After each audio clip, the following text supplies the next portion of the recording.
Hello everyone. So today we will going to start a new chapter and the name of the chapter is discipline. So let's begin the chapter. Chapter 5 Discipline. Success starts with self-discipline. Value talk. Self-discipline enables consistent effort, goal setting and ability to overcome challenges. It helps individuals stay focused, make better decisions and build the habits necessary for long-term achievement. Self discipline का मतलब क्या होता है कि self discipline हमें help करता है कि हम एफर्ट करें, गोल सेट करने में हमारी मदद करता है एंड एबिलिटी ताकि हम चैलेंजेस को फेस कर सके। इट हेल्प्स इंडिविजुअल कि हम फोकस रहते हैं। अगर हम सेल्फ डिसिप्लिन है, अगर हमने डिसिप्लिन को मेंटेन करके रखते हैं तो हम फोकस रहेंगे अपने भी जो भी हमारा वर्क है उसके लिए हम बहुत फोकस रहेंगे, डिटरमाइंड रहेंगे और अच्छे डिसीजंस हम ले पाएंगे और ऐसी नेसेसरी को हम हैबिट्स हम डेवलप कर लेंगे जो लंबे टाइम के अचीवमेंट के लिए हमारे लिए बहुत ज़रूरी है। Tanya was a fifth class student. She was a good girl who was always smiling and did well in her studies. Tanya एक फिफ्थ क्लास की स्टूडेंट है, बहुत ही अच्छी लड़की जो हमेशा हंसती रहती थी और पढ़ाई में भी अच्छा करती थी। However, she had one bad habit. लेकिन उसकी एक बैड हैबिट थी। She would never wake up early in the morning. वो सुबह जल्दी नहीं उठती थी। Because of this she was always in a rush in the morning और जिसकी वजह से वो हमेशा जल्दबाजी करनी पड़ती थी उसको सुबह तैयार होने में। Bathing, getting dressed up, eating breakfast etcetera were all done at a very frantic pace. तो उन्हें जल्दी जल्दी नहाना, जल्दी जल्दी कपड़े पहनना, जल्दी जल्दी खाना, तो ये सारी चीज़ें उतनी स्पीड से उसको करनी पड़ती थी क्योंकि वो जल्दी नहीं उठती थी। हर parents always advised her to be more disciplined, but all their advice fell on deaf ears. Parents उसके बहुत ज़्यादा उसे समझाते थे कि she should follow the discipline, but उसे नहीं सुनाई पड़ता था। One day as usual Tania was getting ready for her school. एक दिन वो तैयार हो रही थी स्कूल के लिए। She ran out of her room. वो रूम से बाहर भागती चली गई। Her father looked at her and asked her to breakfast slowly. उसके फादर ने उसको देखा, उसने कहा कि जल्दी जल्दी ब्रेकफास्ट तो स्लोली करो कम से कम। Tania replied that she did not have time. उसने क्या बोला, मेरे पास टाइम नहीं है। She picked up a sandwich and rushed out. उसने सैंडविच उठाया और भाग गई।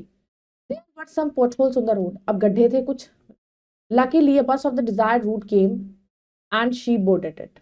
लेकिन लकीली उसका चांस था कि उसको जहाँ पे जाना था वहां की बस उसे मिल गई और वो उसने बस पे चढ़ गई। But when she reach school she was surprise to find it deserted. और जब वो स्कूल पहुंची तो वो देखकर थोड़ा सरप्राइज हो गई। She went inside and found the principal. वो अंदर गई, उसने प्रिंसिपल को देखा। The principal said to Tanya, how have you come to school. उन्होंने कहा कि तुम कैसे स्कूल आ गई हो। Didn't you know there is a strike, anyway it is good that you are here. उसने कहा तुम्हें नहीं पता कि स्ट्राइक है। एनीवे अच्छी बात है तुम यहाँ हो। Now you can help me with my work. अब तुम मेरी मदद कर सकती हो मेरे काम में। Tania's heart sank. She did not understand what to do. अब वो घबरा गई। उसने सोचा मुझे समझ में ही नहीं आया कि मैं क्या करूँ। The only solution was to finish the principal's work quickly and go home. अब उसके पास एक ही सोल्यूशन था कि प्रिंसिपल सर का वर्क खत्म करे और जल्दी घर जाए। Alas, she was wrong. लेकिन वो दुखी थी कि वो गलत है। The principal first asked her to write the names of all the students in the register of class 5. अब प्रिंसिपल ने उसको बोला कि अब वो पहले उस सारे क्लास 5 के बच्चों के नाम रजिस्टर पे लिखे। Then he asked her to go to each classroom to keep the duster and chalk. फिर उन्होंने बोला कि हर क्लासरूम में जाके तुम्हें चौक और डस्टर रख के आना है। All of this took up almost half a day. ये सब काम करने में उसको आधा दिन लग गया। Tania was feeling hungry. अब उसको भूख लग रही थी। After she had finished all the task the principal give her permission to leave. सारा काम खत्म करने के बाद प्रिंसिपल सर ने उसको परमिशन दी जाने की। Tania decided to eat her lunch. अब उसने सोचा लंच कर लेती हूँ। She realise that in a hurry she had forgotten to carry her lunch box. पर उसे याद आया कि जल्दबाजी में उसने अपना लंच बॉक्स नहीं लिया। She started her journey back home. She was waiting for the bus when a passing by man reminded her that most of the transport services were stalled due to strike. अब उसने अपनी journey जब शुरू करी घर वापस के तो वो बस का इंतजार कर रही थी। तो जब भी वहां से एक आदमी निकलता जा रहा था उसने रिमाइंड कराया कि ज्यादातर ट्रांसपोर्ट तो बंद है क्योंकि स्ट्राइक है। He had to walk 5 kilometers to reach home. उसे 5 किलोमीटर चलना पड़ा घर पहुंचने के लिए।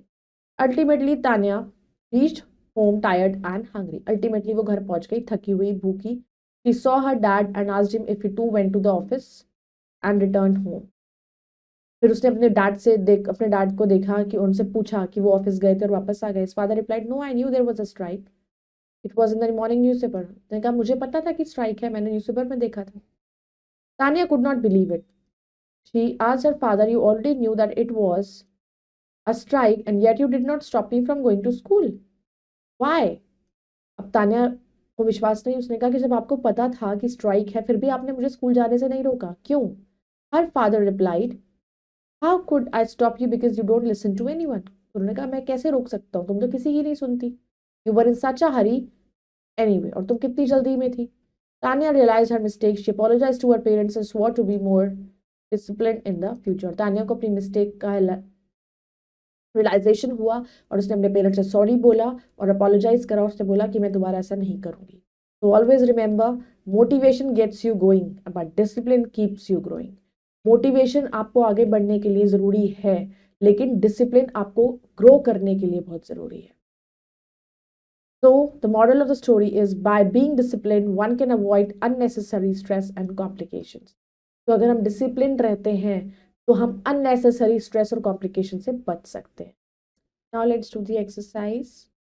First we will do take the correct options. Tanya bad habit was that she woke up late in the morning.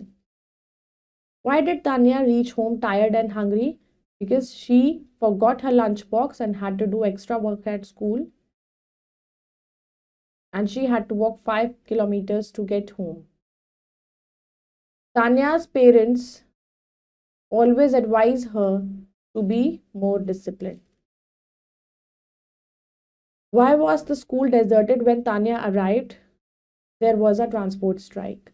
Tanya felt when she realized her mistake about the strike, embarrassed and regretful. Now let's fill in the blanks with the words given below. Discipline is used to guide individuals to make the right choice and learn self-control.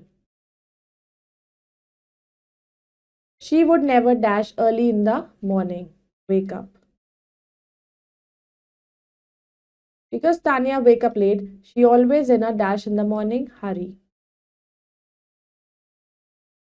Tanya had to walk dash kilometers to reach home because of the strike. 5. Tanya apologized to her parents and swore to be more disciplined in the future.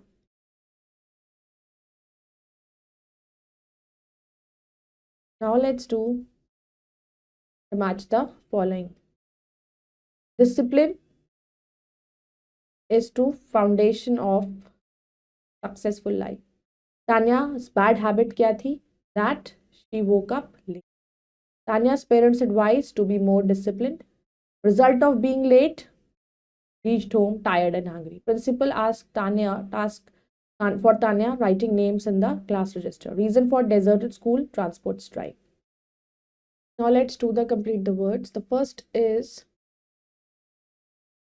discipline. Second is guide. Third is actions. Number 4, achieve. Then strike. And then quickly. So I hope you all have understood this chapter. You all can go through it once again, do the rest exercises yourself. We will meet in the next video with the next chapter. Then bye-bye. Take care. Thank you.